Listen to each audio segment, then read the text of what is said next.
dyslexic horsey guy here.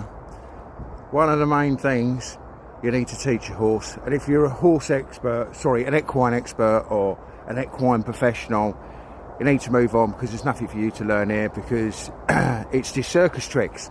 Right, for people that actually want to learn something, horses struggle with pressure. So you see the barrel and the fence, right?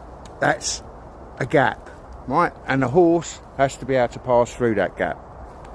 So one of the most common things that I came across working in the British equine industry for over 25,000 hours was horses struggling to go through tight gaps. So we're talking about door frames, gates, trailer loading, and this from this point here to this point here.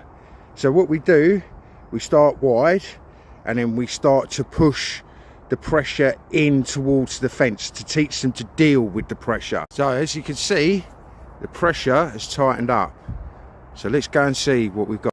So the whole point of this exercise, or this teaching, right, is to get them, first off, that's good, she's investigating it.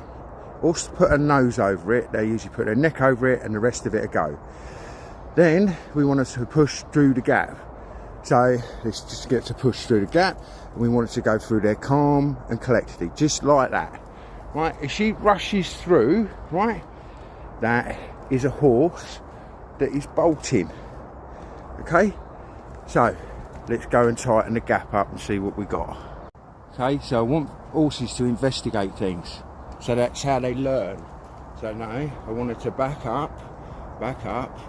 Now I want you to go through the gap. Right, calm and collected.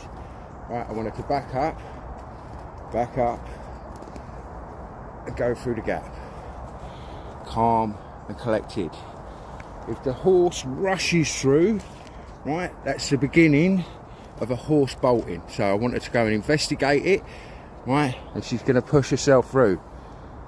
Right, so important. This is not circus tricks. This is not hypnotising horses. This is not witchcraft. It's psychology, okay, and it's called a foundation. So if you teach a horse that, right, it's not going to rush through a stable door, it's not going to rush through a gate, it's not going to rush into the trailer, because it understands how to deal with pressure. The more you teach a horse that, right, the less trouble the horse is going to get, and the less trouble you're going to get into. Because this is where I'm coming from. I'm trying to help people on the ground, working with horses.